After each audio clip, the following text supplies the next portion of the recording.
ऐसे नित्याद्रग ज्ञान चल बस ब्रह्मत भरत दुख जन्म मरण ताते इनको तजिए सुजान सुनते संक्षेप कहूँ बखान प्रयोजन भूते तिन्हें माही परयत को है उपयोग रो बिन मूरत मूरत अनु बोधे गत न बेदर में आदर में काल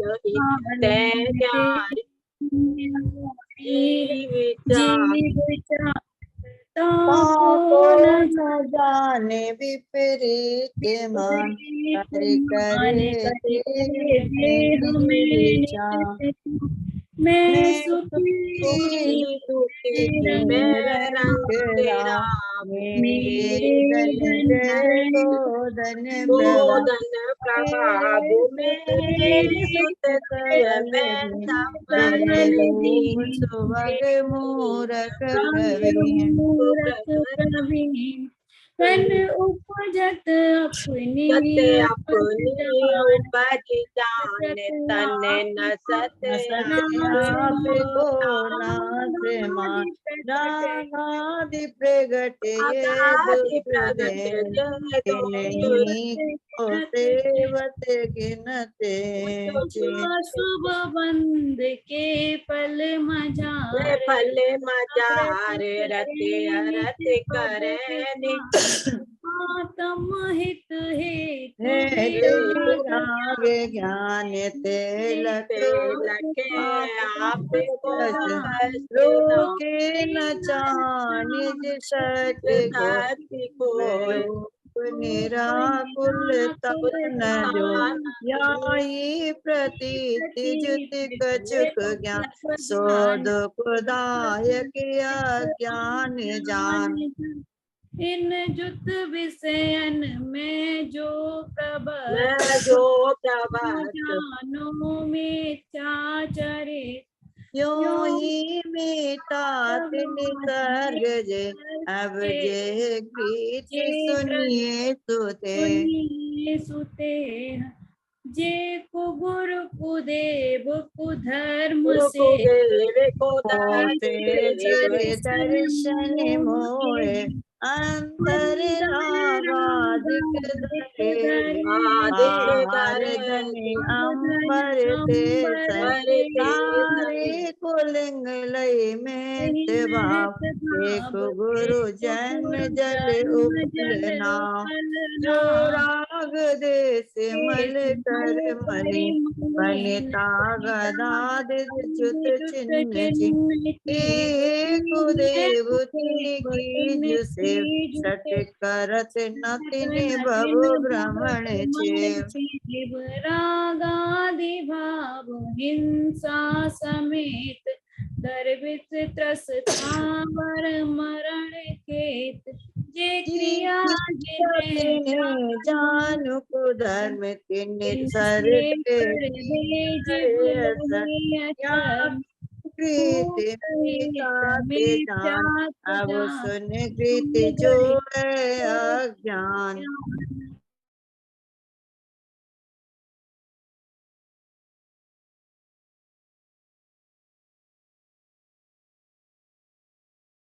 नमो सिद्धाणं नमो आयरियाणं नमो उवझायाणं नमो लोये सवसाहुणं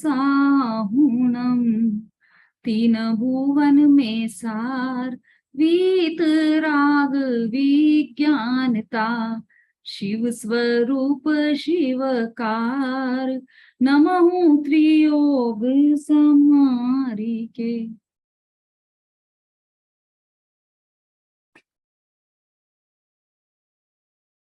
पंडित दौलतराम जी कृत छहडाला की दूसरी ढाल चल रही है हमारी।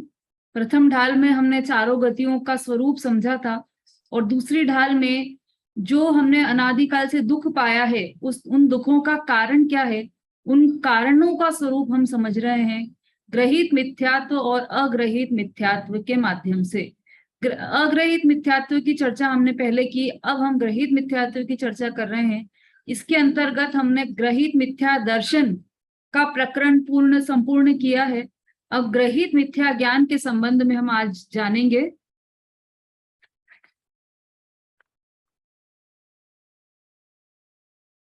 थोड़े से प्रश्न ले लेते हैं पहले।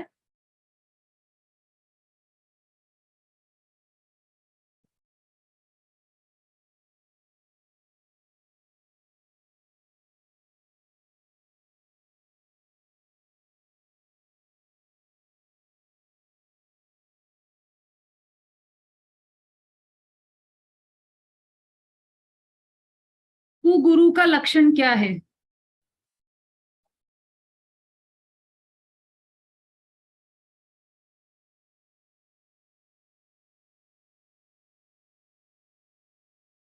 रेखा जी।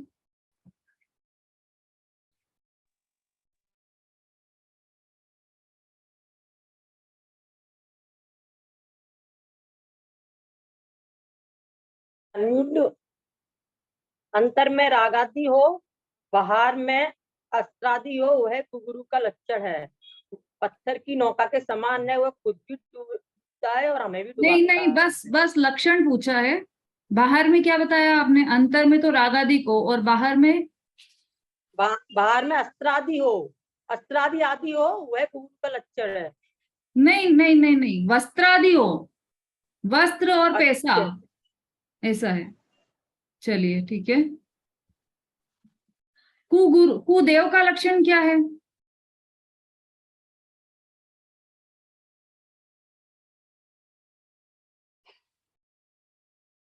अनीता जी,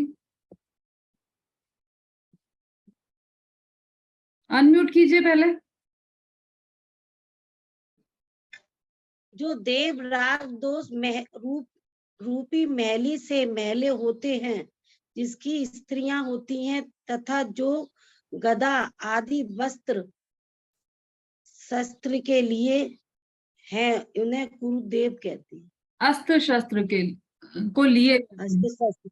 हाँ, सरल भाषा में बोले तो जो जिनके अंतर में राग द्वेष हो और बाहर में स्त्री या शस्त्र हो, वह सब कुदेव। शस्त्र कुरुदेव शॉर्ट में ये बोलेंगे, ठीक है। कु कुशास्त्र का लक्षण क्या है? कुशास्त्र भी चल गया ना हमारा। कुशास्त्र का लक्षण क्या है? कुधर्म, कुधर्म का लक्षण क्या है?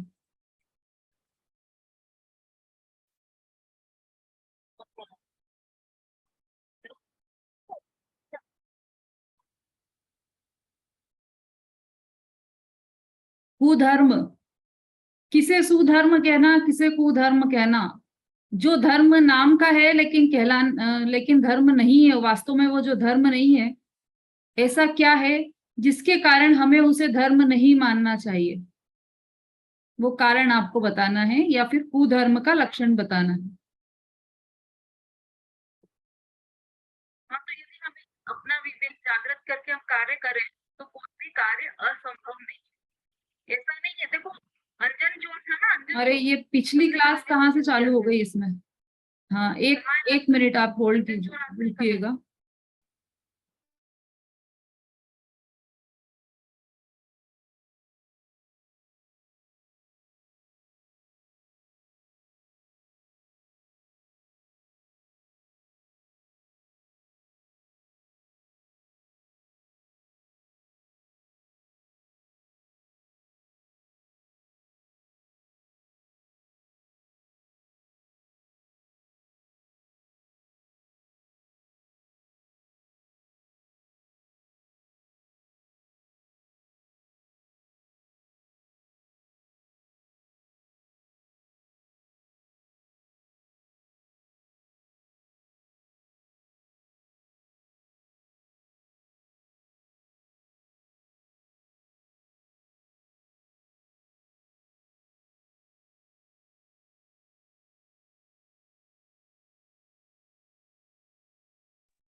हाँ जी, कुछ प्रॉब्लम आ गई थी इसमें डिवाइस में। हाँ, क्या प्रश्न पूछा था मैंने, मुझे भी ध्यान नहीं है। चलिए उषा जी आप बताइए, प्रश्न और उत्तर दोनों बताइए अनम्यूट करके। हाँ, कुधर्म के लक्षण। हाँ, जिस धर्म में मिथ्या तथा रागादिक हिंसा और भाव हिंसा तथा त्रस स्थावर जीवित घात रूप से द्रव हिंसा धर्म माना जाता है, उसे कुधर्म कहते हैं। ठीक है, धर्म बताया जाता। सरल भाषा में बोले हैं तो जिस जिस धर्म में राग आदि भाव हिंसा हो और त्रस स्थावर जीव के रूप मरण रूप भाव हिंसा का वर्णन किया गया हो और उन क्रियाओं सहित को ही धर्म माना गया हो, वह सब कुधर्म है। ठीक है, वैराग्य किसे कहते हैं?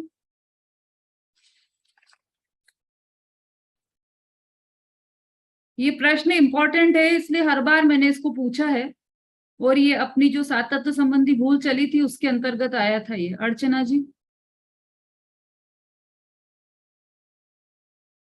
जय हिंद दीदी। राग देश का अभाव, अपने स्वभाव में स्थिरता होना ही वैराग है।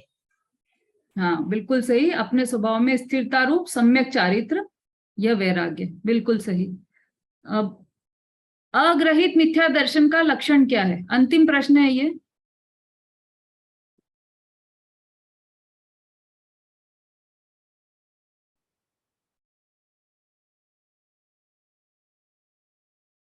सुमता भाभी। जय जिनेंद्र, जो हाँ। नया नया ग्रहण किया जाए उसे अग्रहित मिथ्या दर्शन कहते हैं। और भी किसी से पूछ लेते हैं भाई, और कोई बताना चाहता है? आरती जी।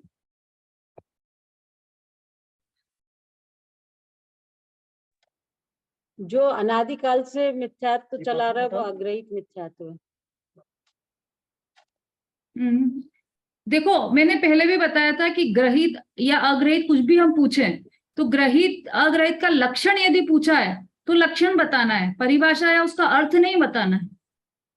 लक्षण क्या है? अभी तो ये पूछा है कि अग्रहित मिथ्या दर्शन का लक्षण क्या है, तो वो बताइए आप, लक्षण क्या है उसका? आरती जी।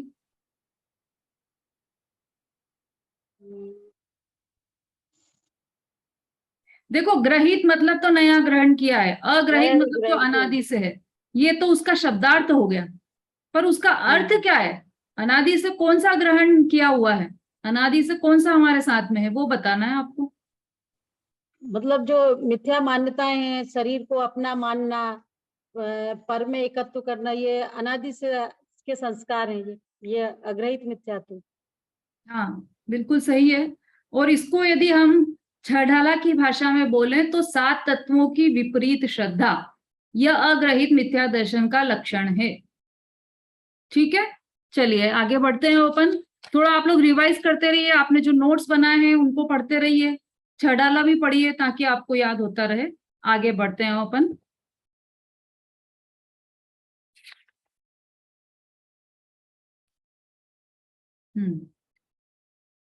गाथा number 13, page number 44, 44, page number 44, गाथा नंबर 13, ग्रहित मिथ्या ज्ञान का लक्षण। अभी तक हमने ग्रहित मिथ्या दर्शन पढ़ा था। ग्रहित मिथ्या दर्शन के अंतर्गत हमने कुदेव, कुगुरु और कुधर्म का श्रद्धान या सेवन, वह ग्रहित मिथ्या दर्शन का लक्षण है, यह हमने देखा। अब ग्रहित मिथ्या ज्ञान की बात है। छंद पढ़ते हैं। एकांतवाद दूषित समस्त विषयादिक पोषक अप्रशस्त रागी कुमति निकृत श्रुताभ्यास सोहे कुबोध बहुदेन त्रास। ग्रहित मिथ्या ज्ञान का लक्षण। पहले सबसे पहले इसका शब्दार्थ देख लेते हैं अपन। एकांतवाद दूषित समस्त। एकांतवाद, वाद अर्थात कथन, तो एकांत रूप से कथन करना, मतलब एकांत रूप से कथन करने से जो दूषित है वह सभी, दूषित समस्त मतलब सभी, एकांतवाद से जो दूषित है, मतलब दूषित है मतलब मिथ्या है, एकांत रूप कथन के कारण जो मिथ्या है वह सभी।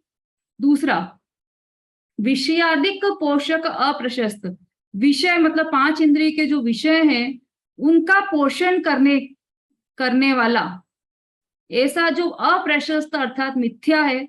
रागी कुमत निकृत शुताभ्यास, रागी अर्थात राग द्वेष सहित, कुमत मतलब उल्टा मत, एक जैन मत है बाकी सब कुमत है। निकृत उनके द्वारा रचाए गए, रागियों के द्वारा रचाए हुए, कुमतियों के द्वारा रचाए गए, निकृत मतलब उनके द्वारा लिखे गए, श्रुताभ्यास, श्रुत मतलब शास्त्र आदि जो लिखे गए हैं उनका अभ्यास।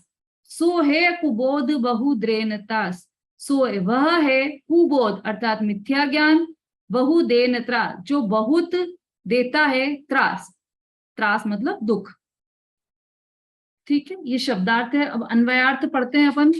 हाँ जी, अन्वयार्थ कौन पढ़ेगा वहां से?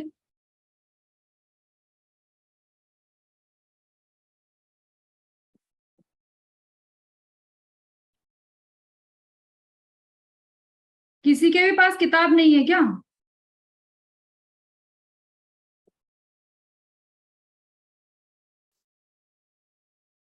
हाँ, उषा जी पढ़ी।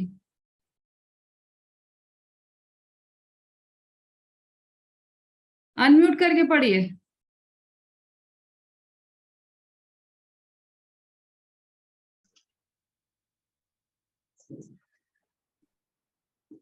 अन्वयार्थ पढ़े। एकांत रूप कथन से दूषित मिथ्या 5 इंद्रियों के विषय आदि की पुष्टि करने वाले कल्पनाओं द्वारा स्वेच्छाधारी आदि के रचे हुए मिथ्या समस्त शास्त्रों का पढ़ना पढ़ाना, सुनना और सुनाना वह कुबोध मिथ्या ज्ञान है, बहुत दुख को देने वाला है। हाँ, ठीक है। छड़ाला को पढ़ने की एक शैली है, वह जो हमारे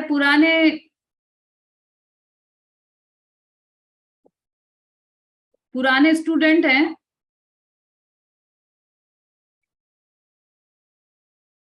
उनसे आप सीखिएगा कि किस तरह से छड़ाला को पढ़ा जाता है। ये शुरू में ही बता दिया गया था कि छड़ाला को पढ़ने की विधि अलग है, उसी तरह से इसे पढ़ना चाहिए। चलिए, एकांत रूप कथन से मिथ्या और 5 इंद्रियों के विषय आदि की पुष्टि करने वाले। एकांत क्या होता है? पहले तो ये एक आंत और अनेकांत, ऐसे 2 शब्द हैं। एकांत का अर्थ अलग है, अनेकांत का अर्थ अलग है।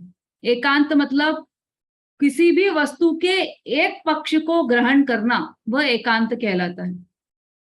पूरी वस्तु को ग्रहण नहीं करना, उस वस्तु के किसी एक पक्ष को पकड़कर चलना, उसे ही पूर्ण वस्तु मान लेना, वह एकांत कहलाता है।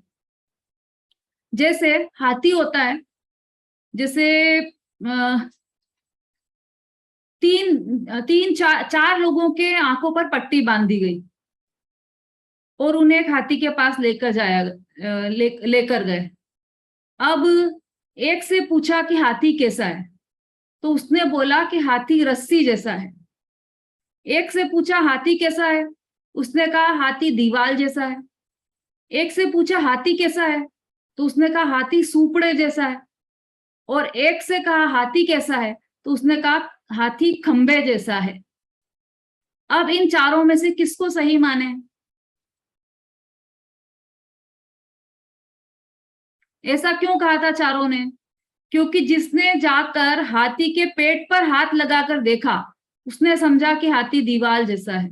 ऐसे ऐसे हाथ फेरा उसने, तो उसको लगा दीवाल जैसा है। जिसने जाकर हाथी का पैर पकड़ लिया, उसको लगा कि हाथी खंबे जैसा है। जिसने जाकर हाथी के कान को छुआ, उसे लगा हाथी सूपड़े जैसा है। और जिसने हाथी की पूंछ पकड़ी, उसे लगा हाथी रस्सी जैसा है।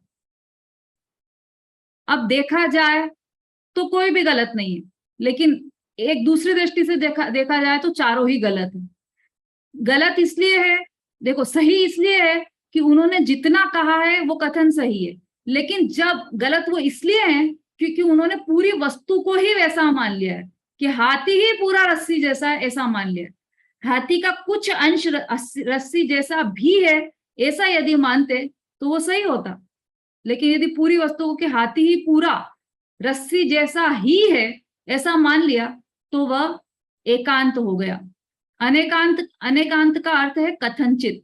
कथनचित ऐसा भी है, कथनचित ऐसा भी है, उसे कहते हैं अनेकांत। और जो वस्तु को सर्वथा वे एक जैसा ही माने वह एकांत कहलाता है।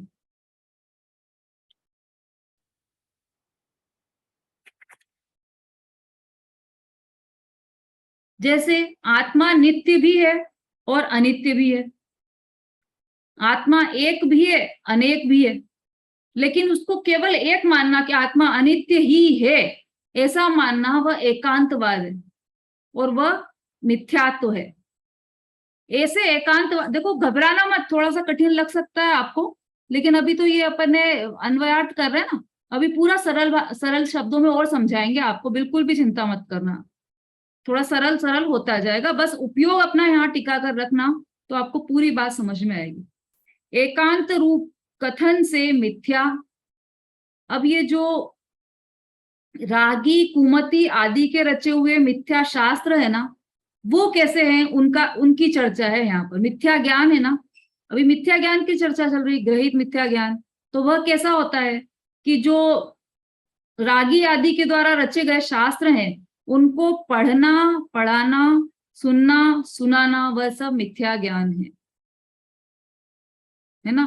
अब जो रागी के द्वारा रचे गए शास्त्र हैं वो कैसे हैं ये समझना है, तो इसके लिए हम ऊपर की लाइन पे आइए। पहले नीचे की लाइन से देखो आप, रागी कुमति आदि के रचे हुए मिथ्या समस्त शास्त्रों को पढ़ना पढ़ाना सुनना सुनाना वह मिथ्या ज्ञान है और वह बहुत दुख को देने वाला है ना। इतना तो समझ में आ गया हमें कि जो रागी आदि के द्वारा रचे गए शास्त्र हैं वो सब न तो पढ़ने लायक है, न सुनने लायक है, न सुनाने लायक है, ठीक है, क्योंकि वो बहुत दुख देने वाले हैं।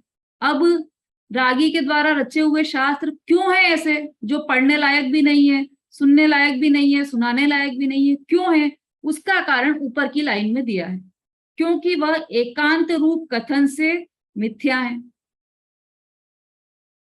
उन्होंने वस्तु के एक पक्ष को पकड़ लिया और कहा कि ये वस्तु पूरी ऐसी ही है, तो एकांतवाद कथन से जो दूषित है मिथ्या है, एक बात। दूसरी बात, 5 इंद्रियों के विषय आदि की पुष्टि करने वाले हैं, 5 इंद्रियों के विषय की पुष्टि करने वाले हैं किसी भी रूप में, स्पर्शन रसना घ्राण चक्षु कर्ण, ये जो 5 इंद्रिय हैं इनके जो विषय हैं उनकी पुष्टि करने वाले हैं।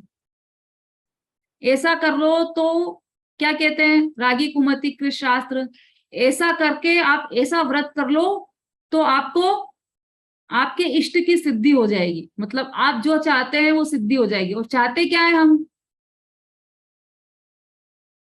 कि हमें, मतलब हम पंचेंद्रियों के विषय ही चाहते हैं, तो विषय की पुष्टि करने वाले ये कुमतियों के शास्त्र रहते हैं। ऐसा नहीं देखा अपन ने, कई सभाएं लगती है उसमें गुरुजी बैठे रहते हैं, तो गुरुजी से कोई पूछे कि भाई मेरी नौकरी लग जाती है बार बार और छूट जाती है, फिर लग जाती है और छूट जाती है, कारण कुछ भी हो जाता है, कभी मैं लड़ लेता हूँ कभी बॉस लड़ लेता है, नौकरी छूट जाती है। अब क्या करें कि जिससे मेरी नौकरी बच जाए? तो क्या कहते हैं गुरुजी, ऐसा करो कि आपके घर से 15 किलोमीटर दूर पे हनुमान जी का मंदिर है, वहां पर 1.25 किलो प्रसाद हर शनिवार को चढ़ा दो, आप पे कृपा हो जाएगी, है ना। किसी ने अपनी एक समस्या बताई उसी सभा में कि महाराज जी ऐसा होता है कि हम बार बार मैं करता हूं और मेरा काम सत्ता नहीं है, तो क्या करें? तो क्या बोला उन्होंने कि आप कौन से भगवान को मानते हो? कि हम महाकाल को मानते हैं। तो उन पर क्या चढ़ाते हो? तो बोले उन पे शराब चढ़ाते हैं। कौन सी शराब चढ़ाते हो? देशी शराब चढ़ाते हैं। तो क्या कहा गुरुजी ने, आप कौन सी पीते हो? कि हम तो विदेशी पीते हैं। तो आप विदेशी पी रहे हो तो भगवान को देशी क्यों चढ़ाई? अब आप ऐसा करना कि प्रत्येक शनिवार को तो उनको बियर चढ़ाना और प्रत्येक शुक्रवार को वोडका चढ़ाना, कृपा हो जाएगी, है ना। देखा, अपन सब परिचित है, ये ऐसे ही चल रहा है दुनिया में, यही चल रहा है दुनिया में। जैसा हम अपना सुख चाहते, जिसमें अपन सुख समझते हैं, भगवान के लिए भी अपन ऐसे ही समझते हैं कि इनको भी उसमें सुख होगा। अभी उज्जैन में महाकाल है, वहां पर देखो शराब चढ़ती है खूब, और ऐसी मान्यता है कि महाकाल जी खुद शराब पीते हैं, है ना। अब होता क्या है कि वो तो पत्थर की प्रतिमा है, वो तो कोई शराब वराब पीती नहीं है, उनके मुख से टच कर देते हैं और सारे भक्त खूब शराब पीते हैं और शक रहते हैं, नशे में धूत रहते हैं बिल्कुल। और प्रचारित क्या कर रखा है कि भगवान शराब पीते हैं। तो सारा कार्य अपने विषय के पोषण के लिए चल रहा है, और शास्त्र भी वैसे ही मिल जाते हैं। शास्त्रों में ये लिखा है कि आप ऐसा करो, 16 श्रृंगार करो, एक छन्नी लो, उस छन्नी में से पति को देखो, उस छन्नी में से चांद को देखो, फिर आप अपना भोजन करो, फिर आप पानी पियो, ऐसे करो, चांदी की थाली में खाओ, ये करो। सारा जो उपदेश दिया गया है वह सब मिथ्यात्व का पोषण करने वाला है, राग को बढ़ाने वाला है, विषयों के पोषण के लिए है सारा। इसमें कुछ भी सच्चाई नहीं। आप विचार करोगे तो आपको समझ में आ जाएगा कि जितना भी उपदेश दिया जा रहा है सब राग के पोषण के लिए है। और राग भी किसका? कि जो 5 इंद्रिय के विषय हैं उनके राग के लिए है ये सारा उपदेश। कहीं से भी कुछ भी उठा लेना, क्योंकि अपने को तो अभी ज्यादा ज्ञान नहीं है, कभी पढ़े नहीं है उनके शास्त्र, लेकिन आप कहीं से भी उठा लेना, उसका प्रयोजन निकल जाएगा कि ये विषय कषाय का पोषण करने वाले हैं, है ना। लेकिन वीतराग धर्म और हमारे जो जिनवाणी है, जो केवली भगवान द्वारा कही गई जिनवाणी है, वह कैसी होती है? सर्वज्ञ द्वारा कही गई वाणी है। तो जो सर्वज्ञ है वह वीतरागी है, राग रहित है ना। तो राग रहित है तो उनका उपदेश भी राग द्वेष से रहित कथन को कहने वाला है।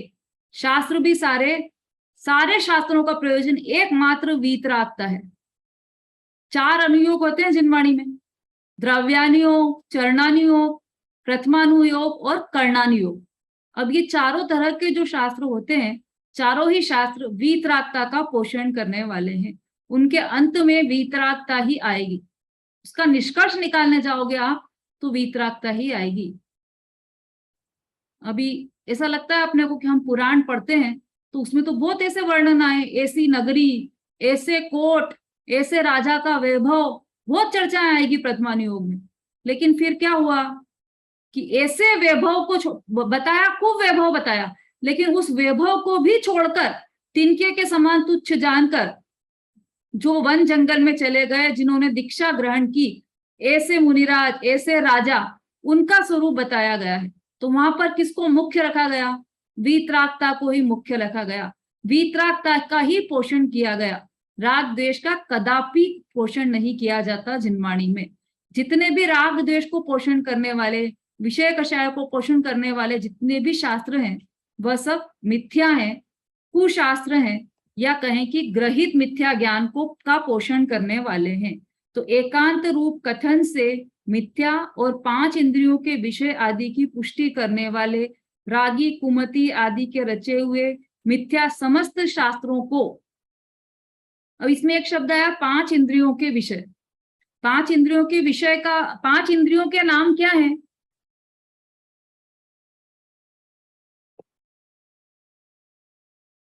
इंद्रियां कितनी होती है और कौन कौन सी?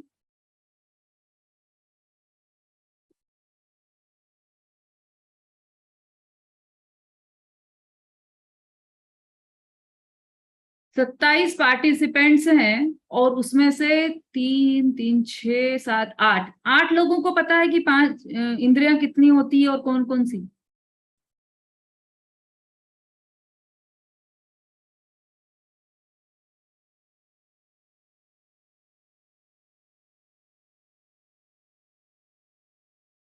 हम तो यहाँ पे ये समझ के चल रहे हैं कि बेसिक नॉलेज होगा सबको, तो आगे बढ़ते जा रहे हैं। हमने ये सोचा भी नहीं कि 5 इंद्रियों के बारे में पूछना है, ये लगा कि सबको पता होगा इतना। तो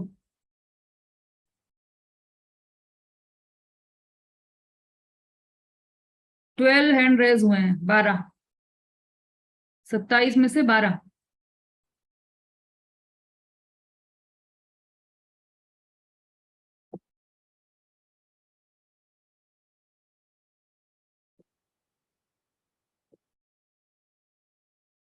क्या बात है, बाकी सब कहाँ हैं भाई?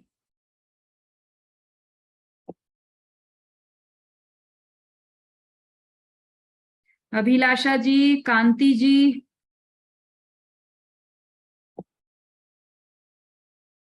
वीनू जी, शीला जी, रेखा जी, हरिद्वार। क्या बात है, 5 इंद्रियों के नाम बताना है सिर्फ?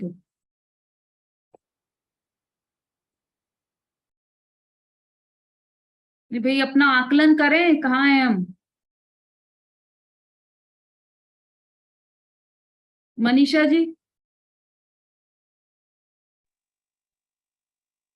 स्पर्शन, रसना, घ्राण, चक्षु और कर्ण, ये क्या है? 5 इंद्रियां। बहुत बढ़िया। आप कहाँ से हैं? हम मोहना में रहते हैं। मोहना, अच्छा, चलिए, बहुत अच्छा, बिल्कुल सही जवाब दिया आपने। ये 5 इंद्रियां हैं, स्पर्शन, रसना, घ्राण, चक्षु और कर्ण, है ना? ये तो सबको ध्यान होना चाहिए। ये 5 इंद्रियों के विषय कौन से हैं? स्पर्शन इंद्री का विषय स्पर्श, रसना इंद्री का विषय रस, चक्षु इंद्री का विषय वर्ण और घ्राण इंद्री का विषय सूंघना। हाँ,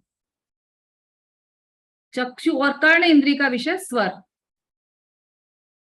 ये सब विषय हैं।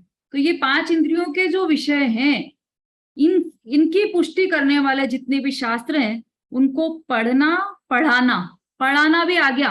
हम तो नहीं पढ़ रहे हैं, पर हम किसी को, चलो ये उपन्यास हमारे यहाँ बहुत दिन से पढ़ा था, तो अब क्या करें कि अब इसको क्यों फेंके, इतना महंगा लिया था और हमको तो पढ़ना नहीं, हमको तो समझ में आ गया कि हमको तो सिर्फ जिनवाणी ही पढ़ना है। तो क्या करें कि उसको उठाकर किसी ऐसे को दे दो जो पढ़ लेगा, उपयोग हो जाएगा इसका।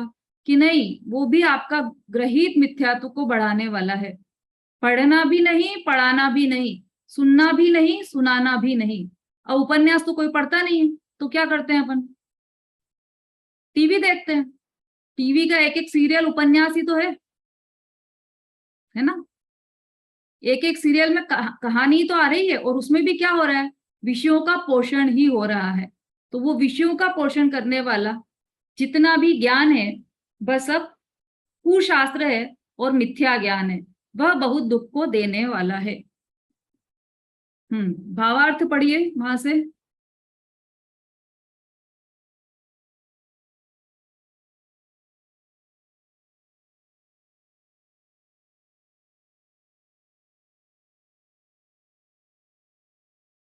शीला जी,